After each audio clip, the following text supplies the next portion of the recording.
Hello friends, வணக்கம் and welcome to special Tamil kitchen. இன்றைக்கி நம்மளோட சேனலில் செல்வத்தை ஈர்த்து கொண்டு வரக்கூடிய தெய்வ அனுக்கிரகத்தை தரக்கூடிய மகாலட்சுமி வாசம் செய்யக்கூடிய பச்சை கற்பூரத்தை எப்படி பயன்படுத்தலாம், எப்படி பயன்படுத்தக்கூடாது அப்படின்னு சொல்லிட்டு பார்க்கலாங்க. அப்புறம் இன்னும் நிறைய சந்தேகங்களுக்கு இதில் நம்ம பார்க்க போகிறோம், பதில் சொல்ல போகிறோம். அது என்ன அப்படின்னு சொல்லிட்டு பார்க்கலாம். வாங்க வீடியோக்குள்ளே போகலாம். இது வரைக்கும் நம்ம சேனலை நீங்கள் சப்ஸ்கிரைப் பண்ணலைன்னா சப்ஸ்கிரைப் பண்ணிக்கோங்க, பெல் ஐக்கானை கிளிக் பண்ணிக்கோங்க. அப்போ தான் நான் போடுற ஒவ்வொரு வீடியோ உங்களுக்கு உடனே நோட்டிஃபிகேஷனாக கிடைக்கும். இந்த பச்சை கற்பூரம் எப்போவுமே பார்த்தீங்கன்னு சொன்னால் நாம் ஒரு பாக்ஸில் போட்டுட்டு நான் மூடி பூஜை அறையில் வச்சுக்கிறது ரொம்பவே நல்லதுங்க. அப்புறம் நாம் எப்படி நம்ம நகைகளோட சேர்த்து வைக்கலாம், எப்படி நம்ம பணப்பெட்டியில் சேர்த்து வைக்கலாம் அப்படின்னு சொன்னால், பணப்பெட்டியில் வைக்கும்போது நீங்கள் வியாபார ஸ்தலங்களாக இருந்தாலும் சரி, வீடாக இருந்தாலும் சரி, எந்த ஒரு இடத்துலையுமே நீங்கள் கொஞ்சம் பச்சை கற்பூரத்தை ஒரு பாக்ஸில் போட்டுட்டு 2 ஏலக்காய், கொஞ்சம் சோம்பு இது சேர்த்துட்டு நீங்கள் வச்சுருந்தீங்க அப்படின்னு சொன்னால், அந்த இடத்துல வியாபாரம் ரொம்பவே நல்லா நடக்குங்க.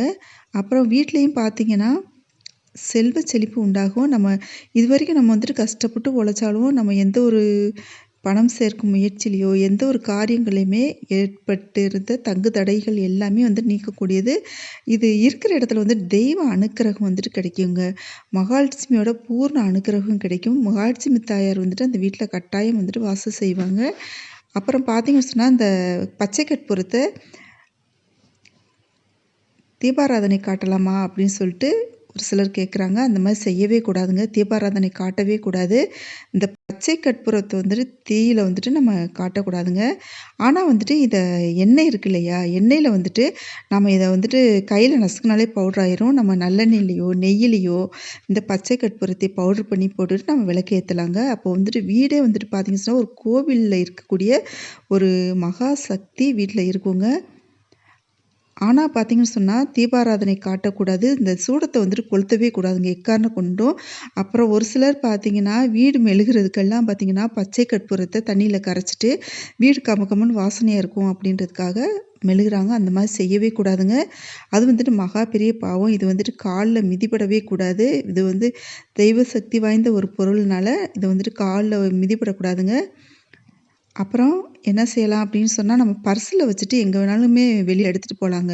நம்ம பர்ஸில் வச்சுட்டு போனோம் அப்படின்னு சொன்னால், பணத்தை ஈர்க்கக்கூடிய சக்தி படைத்தது இந்த பச்சை கற்பூரம். அதனால் நம்ம கொஞ்சோன்னு ஒரு சின்ன துண்டு, நிறையெல்லாம் தேவையில்லைங்க, ஒரு சின்ன பச்சை கற்பூரத்தை எடுத்துகிட்டு நம்ம பர்ஸில் வச்சுட்டு நம்ம வெளியில் எங்கேயுமே ஏதோ ஒரு காரியமாக போகிறோம், ஏதோ ஒரு காரியம் சக்ஸஸ் ஆகணும் அப்படின்னு நம்ம நினச்சோம் அப்படின்னு சொன்னால், இந்த பச்சை கற்பூரத்தை நம்ம எடுத்துகிட்டு போகலாம். அப்புறம் படிக்கிற குழந்தைங்க இருக்காங்க அப்படின்னு சொன்னால், அவங்களோட புக்குகள்லாம் இருக்குது பார்த்தீங்களா, புக்கு, நோட்டு அதிலெல்லாம் பார்த்தீங்கன்னு சொன்னால், இந்த பச்சை கற்பூரத்தையே கொஞ்சம் அப்படியே தடவி விட்டுட்டீங்க அப்படின்னு சொன்னால், அது நல்ல வாசனையாகவும் இருக்கும். இன்னும் பார்த்தீங்கன்னு சொன்னால், அந்த குழந்தைங்களுக்கு படிக்கணும் அப்படின்னு சொல்கிற ஒரு ஆர்வத்தையும் ஏற்படுத்துங்க. அப்புறம் படிப்பு மேலே நாட்டம் ஏற்படுத்தும். படிப்பு வருங்க. நல்லா படிக்கக்கூடிய குழந்தைகளாக மாறுவாங்க. இந்த பச்சை கற்பூரத்தை நம்ம பர்ஸில் வச்சுட்டு போகலான்னு சொன்னேன் இல்லையா, அந்த பர்ஸில் வச்சுட்டு போனோம் அப்படின்னா, அவங்க பெண்கள் பீரியட்ஸ் டைம்லலாம் அந்த பர்ஸை எடுத்துகிட்டு வெளியில் போகக்கூடாதுங்க. எக்காரணத்தை கொண்டும் அந்த பீரியட்ஸ் டைம்லலாம் இந்த பச்சை கற்பூரம் நம்ம கூட பக்கத்தில் வச்சுக்கக்கூடாது. இது சொல்லியிருக்கோம் இல்லையா, தெய்வ அனுக்கிரகம் நிறைந்தது அப்படின்னு சொல்லிட்டு. அதனால் பார்த்தீங்கன்னு சொன்னால், பீரியட்ஸ் ஆன பெண்கள் எக்காரணத்தை கொண்டும் இதை வெளியில் எடுத்துகிட்டு போக. நீங்கள் மற்ற நாட்களில் நீங்கள் இந்த பர்ஸில் வச்சுட்டு நீங்கள் இதை வெளியில் கட்டாயமாக எடுத்துகிட்டு போகலாங்க. உங்களுக்கு செல்லும் இடமெல்லாம் வெற்றியை தரக்கூடியதுங்க. எந்த ஒரு விஷயத்துலையும் பார்த்தீங்கன்னு சொன்னால், நீங்கள் நல்லா ஒரு படிச்சுட்டு போயிருப்பீங்க, ஒரு எக்ஸாம் எழுத போகிறீங்க, ஒரு போட்டித் தேர்வுகள் எழுத போகிறீங்க அப்படின்னு சொன்னால், நீங்கள் பர்ஸில் வச்சுட்டு இந்த பச்சை கற்பூரத்தை நீங்கள் எடுத்துகிட்டு போனீங்க அப்படின்னு சொன்னால், நல்ல ஒரு ஞாபக சக்தி, நம்ம படித்தது மறக்காமல் இருக்குங்க.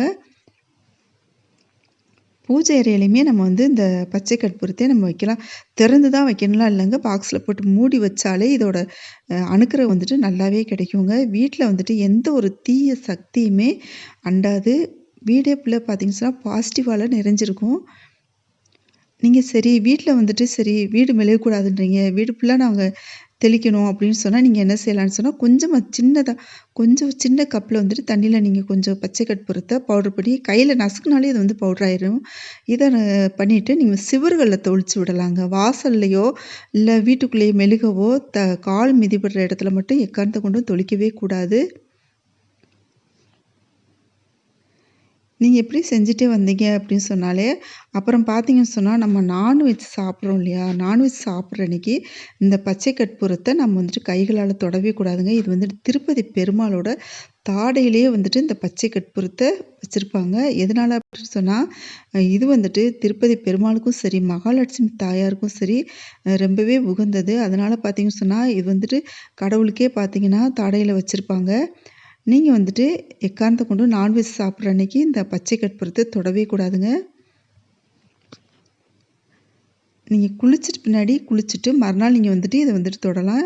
என்ன வேணாலும் பண்ணலாம். ஆனா வந்துட்டு நீங்க வந்துட்டு அன்னைக்கு தொடவே கூடாது. இது வந்துட்டு நம்ம கற்பூர ஆரத்தி காட்டக்கூடாது. அடுத்து வந்து வீடு மெழுகை யூஸ் பண்ணக்கூடாது. மாதவிடாய் பெண்கள் வந்துட்டு நம்ம எடுத்துட்டு போகக்கூடாது. சுத்தமா இருக்கும்போது நம்ம வந்துட்டு தாராளமா எடுத்துட்டு போலாங்க. சுத்தம் இல்லாம இருக்கும்போது நம்ம பச்சை கற்பூரத்த எக்காரணத்த கொண்டு கைகளால தொடக்கூடாது. குழந்தைகளுக்கு இது வந்துட்டு கணக்கு இல்லங்க. குழந்தைகள் வந்து பாடப்புத்தகத்துல வந்துட்டு நீங்க கொஞ்சம் கொஞ்சம் தடவி விடலான்னு சொன்னேன் இல்லையா? அப்போ வந்து தடவி விட்டுக்கலாங்க. அது ஒண்ணும் பிரச்சனை இல்லங்க. நீங்க ஏதோ ஒரு காரியமா போறீங்க. அந்த காரியம் வந்து நிறைவேறாமலே இருக்கு.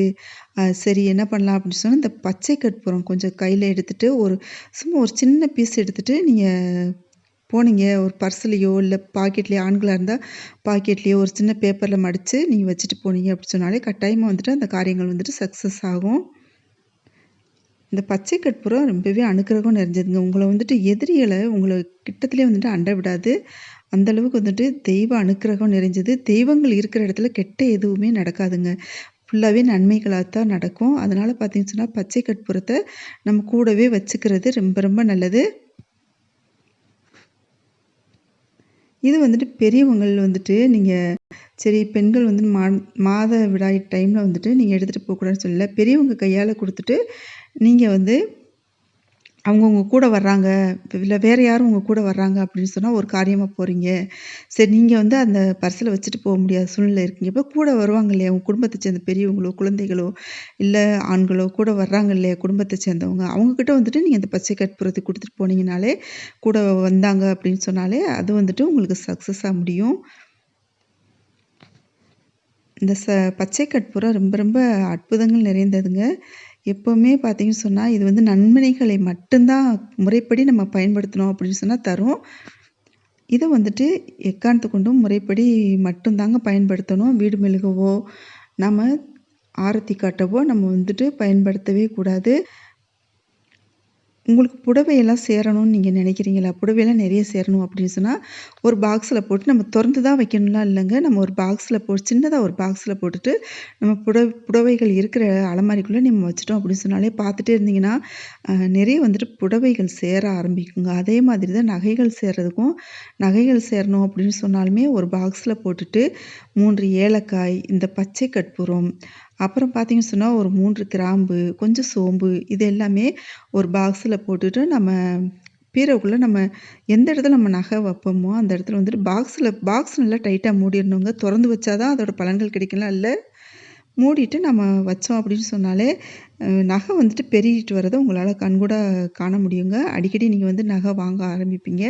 அந்த அளவுக்கு வந்துட்டு உங்களோட செல்வ நிலைய வந்துட்டு உயர்த்தி கொடுக்கக்கூடியது இந்த பச்சை கற்பூரம்.